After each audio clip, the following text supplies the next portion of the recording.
PMO में बैठे गॉडसे के कुछ भक्तों के द्वारा मुझ पर जो एफआईआर हुए उसके ऊपर मैं आज ये प्रेस कॉन्फ्रेंस कर रहा हूं। साथियों,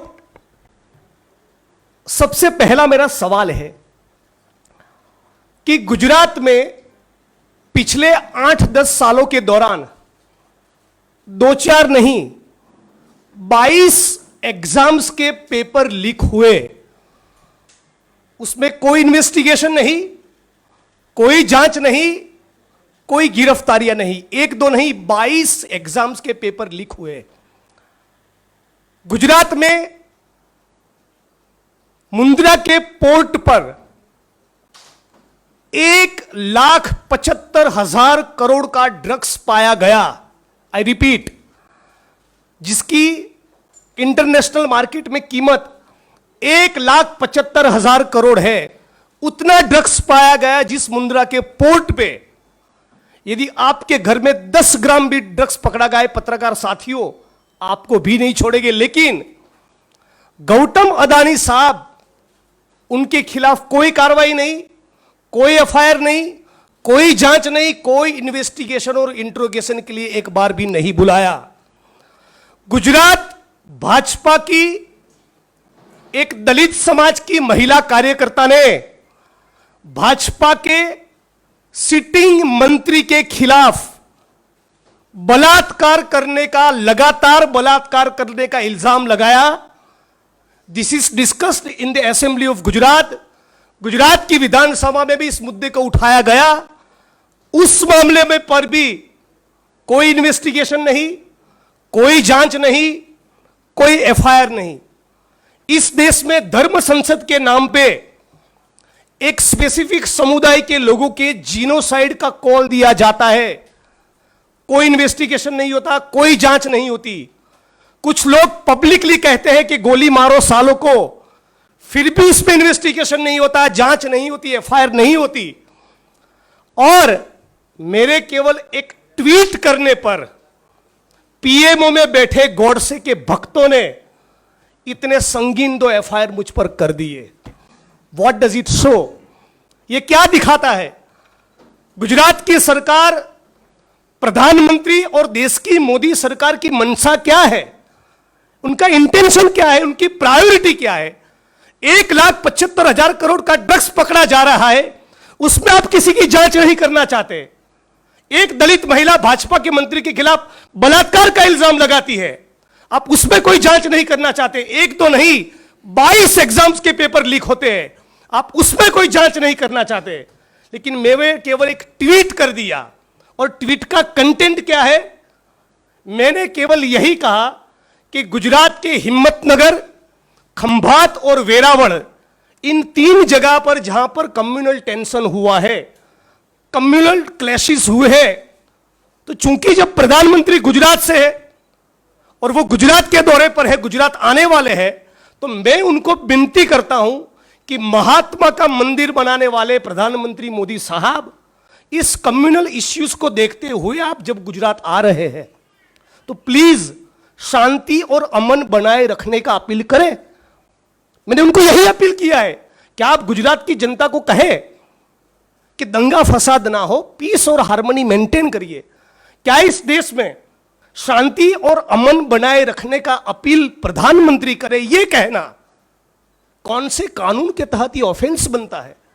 और यदि उनको तकलीफ, मिर्ची इस बात से लगी कि मैंने ये कहा कि गॉडसे के भक्त है, तो मैं इस प्रेस कॉन्फ्रेंस के माध्यम से उनको चैलेंज करता हूं कि भैया, लाल किले की प्राचीर पे चढ़ के गॉडसे मुर्दाबाद का नारा एक बार लगा दीजिए, तो दूध का दूध और पानी का पानी हो जाए। आज जो भी सब्जेक्ट पे इस देश के न्यूज चैनल्स में डिबेट हो, वहां भाजपा के सारे पत्रकार कहे कि गॉडसे मुर्दाबाद, तो वो सवाल ही नहीं रहेगा। लेकिन आप शांति और अमन का अपील नहीं करना चाहते, और 19 तारीख को मेरे खिलाफ एफआईआर होता है। मैं सिटिंग एमएलए हूं। अचानक पुलिस रातों रात 2500 किलोमीटर की दूरी तय करके आसाम से गुजरात आती है। 19 तारीख को एफआईआर हुआ। मुझे समझ नहीं आ रहा है उन्होंने कितने बजे फ्लाइट बुक करवाया। कोकराझार पुलिस स्टेशन और गुवाहाटी 4 घंटे की दूरी है। 4.5 घंटे होते हैं। वहां से आप गुवाहाटी पहुंचते हो, गुवाहाटी से बेंगलोर का फ्लाइट, बेंगलोर से अहमदाबाद का फ्लाइट, अहमदाबाद से आप 140 किलोमीटर दूर वडगाम मेरा कॉन्स्टिट्यूंसी, वहां मुझे गिरफ्तार करने आए। मतलब कि कहीं ना कहीं एफआईआर करने से पहले आपके फ्लाइट की टिकट्स बुक हो चुके थे। इट वॉज अ प्री ले गए, तब मुझे बता नहीं रहे। उनको मालूम है कि मैं लॉयर हूं, लॉ मेकर हूं, मुझे बोल नहीं रहे कि कौन सा मुकदमा है। एफआईआर का कॉपी नहीं दे रहे, कौन सी सेक्शंस लगी वो नहीं बता रहे। मेरे परिवार से, मेरे माता पिता से बात करने की अनुमति नहीं, मेरे लॉयर से बात करने नहीं दिया। यहां तक कानून के धजिया उड़ाकर एक एमएलए का जो प्रोटोकॉल और प्रिविलेज होता है उसके तरफ पूरा ब्लाटंट डिसरिगार्ड करते हुए गुजरात की विधानसभा के स्पीकर को भी पताया नहीं, उनको भी पताया नहीं, उनको भी जान नहीं थी, उनको भी पता नहीं था कि हमारे एक सिटिंग एमएलए को आसाम पुलिस गिरफ्तारी करने के लिए आई है। वो जब आसाम पहुंचे, शायद उसके बाद मैं उनकी कस्टडी में गया, तब शायद गुजरात की विधानसभा के स्पीकर को बताया गया कि आपके एमएलए को हम लोगों ने गिरफ्तार किया है। तो मैं तो मानता हूं ये आसाम की पुलिस ने गुजरात की अस्मिता और गुजरात के गौरव को खंडित किया है, और ये गुजरात की सरकार के लिए शर्मिंदगी की बात होनी चाहिए। इसमें उनकी इतनी थू हुई, बावजूद उसके उनको शर्मिंदगी महसूस न हुई।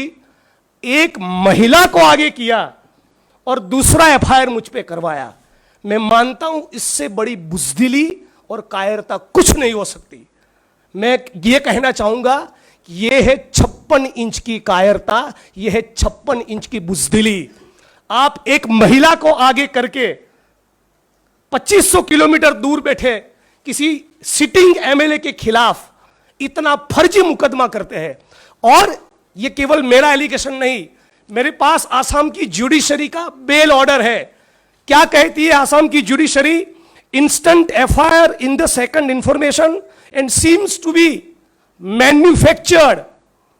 ये एफआईआर मैन्युफैक्चर्ड है, यह आसाम का जुडिशरी कह रहा है। उनका कमेंट है, this FIR is not maintainable. मेरे खिलाफ कोई मुकदमा बनता ही नहीं।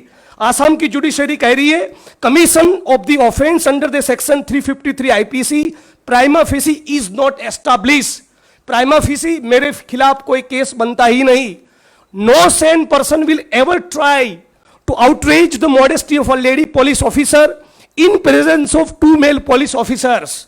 ये आसाम की जुडिशरी कह रही है। The contrary to the FIR, the victim woman has deposed a different story before the learned magistrate. जज महोदय के सामने उन्होंने कुछ कहा और एफआईआर की जो सूचना है, एफआईआर में जो इंफॉर्मेशन है, जो एलिगेशन है मेरे खिलाफ, दोनों के बीच में बहुत अंतर है। कौन कह रहा है? ये बेल का ऑर्डर कह रहा है। इसी ऑर्डर में जज महोदय ने लिखा है, इन view of the about testimony of the victim woman, the instant case is manufactured for the purpose of keeping the accused Shri Jignesh Mevani in detention for a longer period, abusing the process of court and abusing the process of law. Instant FIR is not maintainable in the court of law. Honorable Guwahati Court may perhaps consider directing the Assam police to reform itself. ये court का order कह रहा है कि हम गुवाहाटी की high court को appeal करेंगे कि आसाम पुलिस अपने चरित्र को सुधारे। ये आसाम पुलिस क्या कह रही है, क्या कर रही है, किसके इशारों पर कर रही है, किसके कहने पर कर रही है? जुडिशरी ने यहां तक कहा कि आपकी कस्टडी में कोई अक्यूज्ड है और आपको सब कुछ दूध का दूध और पानी का पानी करना है तो आप अपने बदन पे सीसीटीवी कैमरा लगाइए। इस प्रकार का कमेंट आसाम की जुडिशरी को करना पड़ा। इससे ज्यादा शर्मिंदगी की बात क्या हो सकती है कि आप एक महिला का इस्तेमाल एक सिटिंग एमएलए को बदनाम करने के लिए कर रहे, और इतना स्ट्रॉन्ग ऑब्जर्वेशंस होने के बावजूद भी एक बार भी आसाम की सरकार को शर्मिंदगी महसूस नहीं हुई। तो सवाल यह है कि आसाम की सरकार को अचानक क्या मन हुआ कि 2500 किलोमीटर दूर बैठे गुजरात के उस विधायक जिग्नेश मेवानी के खिलाफ एफआईआर करे। मेरा यह दावा है, मेरा यह आरोप है, यह प्राइम मिनिस्टर ऑफ इंडिया की ऑफिस से डिजाइन हुआ कॉन्स्पिरेसी है। गुजरात में चुनाव है और वो चाहता है कि मुझे बदनाम किया जाए, मुझे डिस्ट्रॉय किया जाए, और यहां तक मानो मैं कोई टेररिस्ट हूं। मेरे घर पे छापे किए, मेरे कंप्यूटर को सीज किया, मेरे एमएलए क्वार्टर पे रेड की, लैपटॉप को सीज किया, मेरे कॉन्स्टिट्यूएंसी ऑफिस पे गए, मेरे शेयर टीम के लोगों के मोबाइल जब्त कर लिए। टीम के लोग जब अपने घर पे नहीं मिले, उनके मां बाप के मोबाइल जब्त कर दिए। मैं साथियों कहना चाहता हूं, हम लोग पेगासस के एरा में जी रहे हैं, जहां पर भारत इस मोदी सरकार के खिलाफ एलिगेशन है कि इस सरकार ने पत्रकार, ह्यूमन राइट्स का काम करने वाले वकील और विपक्ष के नेताओं के मोबाइल और कंप्यूटर में स्पाईवेयर को घुसेड़ा है, इंस्टॉल किया है गैर कानूनी तरीके से। इस दौर में जब जी रहे, तो मुझे ये एप्रीहेंशन, चिंता क्यों ना हो कि जो मेरा कंप्यूटर लिया, जो मेरा लैपटॉप सीज किया, जो मेरे मोबाइल के इंस्ट्रूमेंट लिए, मेरी टीम के लोगों के मोबाइल जब्त की, उसमें देयर इज एवरी चांस कि by now they may have planted something. अब तक उन्होंने उसमें कुछ प्लांट किया हो सकता है। तो सवाल यह हो रहा है कि इतना सारा फर्जीवाड़ा करने में प्रधानमंत्री को क्या रुचि है? इतना सारा फैब्रिकेटेड केसेस करके 2500 किलोमीटर दूर एक जेल में डालकर इस देश के लोकतंत्र को, भाजपा को क्या हासिल होगा? करने के लिए बहुत कुछ है। इन सारे मामलों में सरकार कुछ नहीं कर रही है, और एक ट्वीट करने पर इतना हल्ला, इतना शोर, इतना गिरफ्तारी, आधी रात को 12 बजे, मानो किसी टेररिस्ट को आप गिरफ्तार कर रहे हो। उस प्रकार का जो आपने माहौल बनाया है, मैं मानता हूं ये देश के लिए, हमारे लोकतंत्र के लिए बहुत खतरनाक है। पहले उन्होंने रोहित वेमुला को सुसाइड के लिए मजबूर किया, दलित समाज के पत्रकार साथियों को जेल में डाला, चंद्रशेखर की गिरफ्तारी करवाई, और अब ये लोग मुझे खत्म करना चाहते हैं।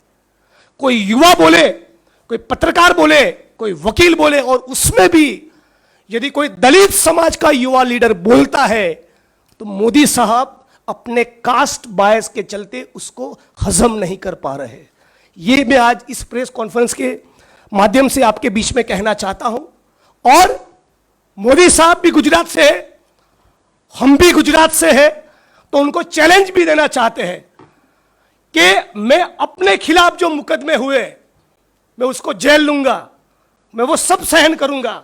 अपने खिलाफ जो केस हुए दोनों, उसको वापस लेने की बात नहीं कर रहा हूं, लेकिन जिस प्रकार से गुजरात में पाटीदार कम्युनिटी के ऊपर हुए आंदोलन के दौरान के सारे केस वापस लिए, उसी प्रकार मेरे विधानसभा क्षेत्र वडगाम में जो भी माइनॉरिटी समाज के साथियों के ऊपर मुकदमे दर्ज हुए, और ऊना के आंदोलन के वक्त जो एफआईआर हुए, जो मुकदमे दर्ज हुए, वो सारे केस आप वापस लीजिए।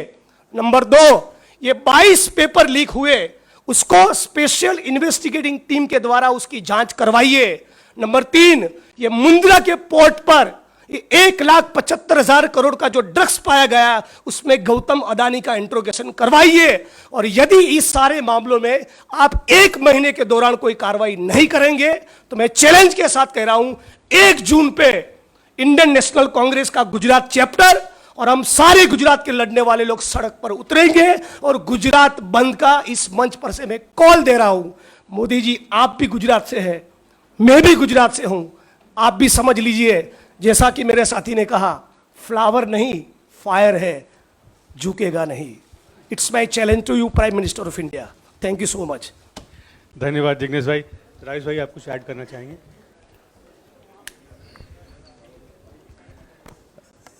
जिग्नेश मेवानी जी ने जितना विस्तार से आप लोगों को बताया कि नरेंद्र मोदी की जो सरकार है वो तानाशाही अंदाज में चल रही है, हिटलर के अंदाज में चल रही है, और ये दलित विरोधी है। किस तरीके से झूठा फैब्रिकेटेड केस बनाकर एक नौजवान की आवाज़ को, जो दलित था, उसकी आवाज़ को दबाने का प्रयास किया गया, और उसके साथ साथ में महिला का इस्तेमाल करके, हमारे लिए महिला बहुत सम्मानित है, लेकिन भारतीय जनता पार्टी आरएसएस जो मनुवादियों की पार्टी है, उनकी नज़र में महिला का दर्जा क्या है वो इस बात से भी साबित होता है। आप लोगों के अगर कोई सवाल हैं तो आप लोग सवाल कर धन्यवाद राजेश भाई। हम आपसे आग्रह करेंगे कि सवाल को इसी विषय पर केंद्रित रखें।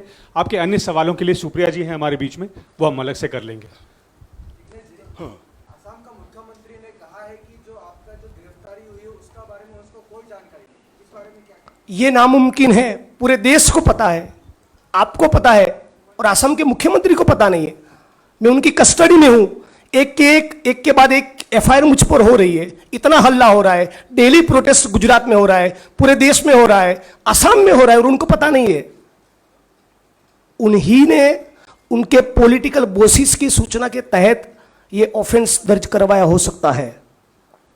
और जब असम की जुडिशरी आपको इतना लताड़ रही है, उसके बाद भी आप सुधरने को तैयार नहीं है। यह सवाल पूछना चाहता हूं। मेरा ऑब्जर्वेशन एक बात है, जुडिशरी का यह कहना है कि Assam is becoming a police state. यह शर्मनाक बात है।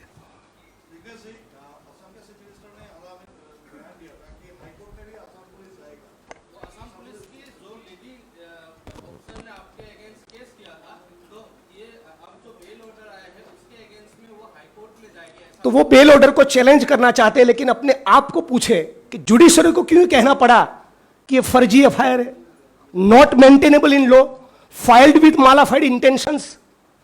जुडिशरी का यह कहना है कि अक्यूज जिग्नेश मेवानी को जानबूझकर गैर कानूनी तौर पे लॉन्गर पीरियड के लिए, लंबे वक्त के लिए जेल में डाले रखने के लिए ही मुकदमा दर्ज हुआ है। उसके बाद भी शर्मिंदगी से अपना सर झुकाकर माफी मांगने के बजाय अब अपील में जाने की बात कर रहे हो। It's a matter of shame. यह असम का कल्चर नहीं हो सकता। Thank you. उमाशंकर जी।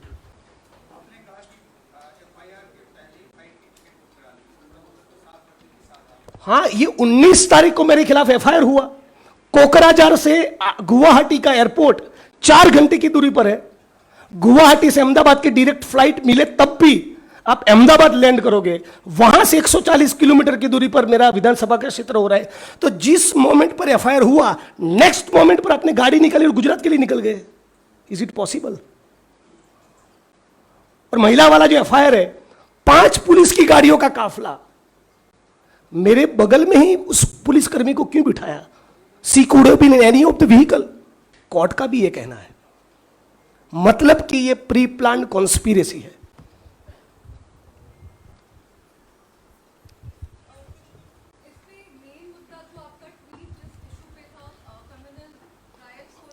जी जी।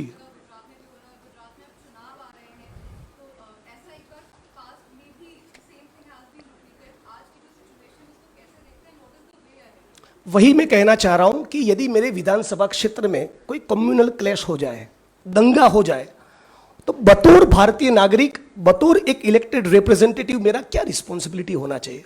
यही कि शांति और अमन बनाए रखने का मैं अपील करूं। तो जब गुजरात में 3 जगह पर दंगे हुए, इस प्रकार का कम्युनल टेंशन खड़ा हुआ और प्रधानमंत्री आ रहे हैं, तो उनका क्या रिस्पॉन्सिबिलिटी बनता है? शांति और अमन का अपील करना। इतना करने को तैयार नहीं है। और फिर महात्मा का मंदिर का निर्माण करते हो, गांधी जी का चश्मा उठाकर उसको स्वच्छता के कैंपेन के साथ जोड़ते हो, अहमदाबाद के साबरमती आश्रम को रिनोवेट करवाते हो, दिल्ली में गोडसे और मुंह पर गांधी का नाम। ये ठीक नहीं है। Thank you.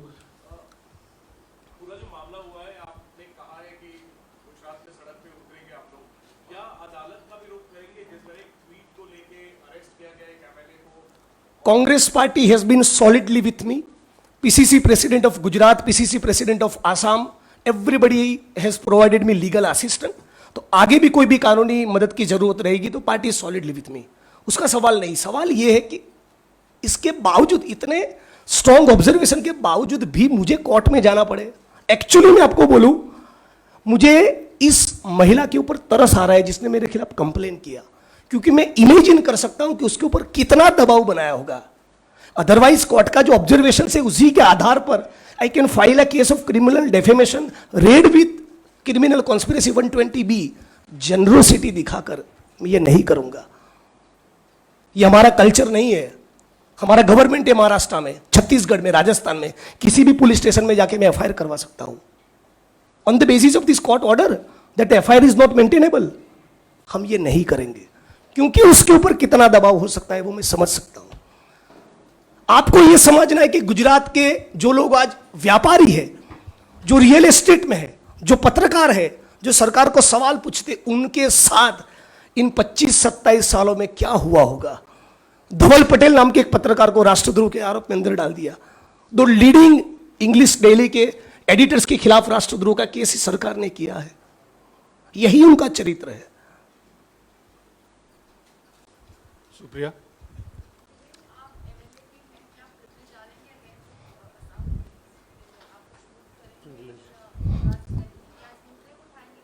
विधानसभा में मुद्दे को उठाएंगे, सड़क में भी उठाएंगे, लेकिन फ्रैंकली मैं कह रहा हूं, इतना सब होने के बावजूद उनका जो अटेम्प्ट था टू हैरेस मी, एक्चुअली मुझे हैरेस नहीं कर पाए। वो अपने माइंडसेट का भी मामला होता है। तो मेरे मन में कोई वेंडेटा नहीं है, कोई विंडिक्टिवनेस नहीं है। मैं यही चाहता हूं कि सरकार को शर्मिंदगी महसूस हो और बाकी के जो मैंने सारे मुद्दे उठाए उस मुद्दों पे कार्रवाई करो ना। गुजरात का जो यूथ है उसको आप नशे की लत लगाना चाहते हो, उसकी रगों में खून के बजाय ड्रग्स भरना चाहते हो, इससे ज्यादा खतरनाक तो क्या हो सकता है।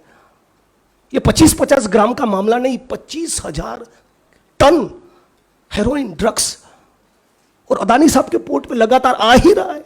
21,000 करोड़ का, 600 करोड़ का, 9,000 करोड़ का, 50 करोड़ का, 55,000, टोटल अब तक 1,75,000 करोड़ हो गया। आप उसको एक बार पूछ नहीं रहे। यदि आपके और हमारे घर से थोड़ा भी ड्रग्स पकड़ा जाए, छोड़ेंगे आप सारे पत्रकार है बावजूद उसके? आपके ऊपर तुरंत गिरफ्तारी होगी। कम से कम आपको इंट्रोगेट किया जा रहा है। इस गौतम अदानी साहब की कोई पूछताछ ही नहीं हो रही। कौन है वो? Is he beyond law? Is he beyond Indian constitution? क्योंकि पीएमओ के साथ उनके गहरे ताल्लुकात है, क्योंकि मोदी साहब से बहुत गहरी दोस्ती है। ये भाजपा, पीएमओ और गौतम अदानी तीनों की मिली भगत के बिना इतना ड्रग्स गुजरात में आना, देश में आना नामुमकिन है। और ये मैं बाहर प्रेस कॉन्फ्रेंस में निकलने के बाद ट्वीट करने वाला हूं, और मैं 24 घंटा दिल्ली में हूं। एफआईआर करना हो तो कर लीजिए।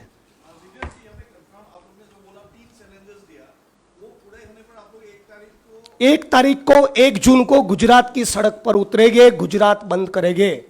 मैं अपने केस वापस लेने की बात नहीं कर रहा हूं। ऊना के वक्त जो दलितों के ऊपर केस हुआ वो वापस लो। ये 22 एग्जाम्स का पेपर लीक हुआ, उसमें कोई जांच ही नहीं हो रही। एक एसआईटी का गठन हो जिसमें 3 अधिकारी का नाम सरकार दे, 3 अधिकारी नाम जिसकी इंटीग्रिटी इम्पेकेबल हो, ऐसे 3 अधिकारी का नाम विपक्ष के तौर पे हम दे, and let there be a free and fair investigation. जांच हो ये ड्रग्स कहां से आ रहा है। गौतम अदानी साहब की इंक्वायरी हो, कुछ नहीं हो रहा है, और ट्वीट पे फायर कर रहे हो। मजाक चल रहा है क्या? एक सवाल वहां से, आप अपना परिचय दे सकते हैं? कहाँ से? मैं तो केरला से हूँ। अच्छा, सुगम, तो ये आपने एलिगेशन उठाया है कि ये पूरा पीएमओ ऑफिस से हुआ है। क्या बीजेपी रूल करने वाला गुजरात से इसको कोई हेल्प मिला है या बीजेपी का? बिल्कुल बिल्कुल। पीएमओ, आसाम पुलिस, आसाम की गवर्नमेंट, गुजरात पुलिस, गुजरात सरकार, उसका पूरा ये एक कलेक्टिव एफर्ट है, ये कलेक्टिव कॉन्स्पिरेसी है।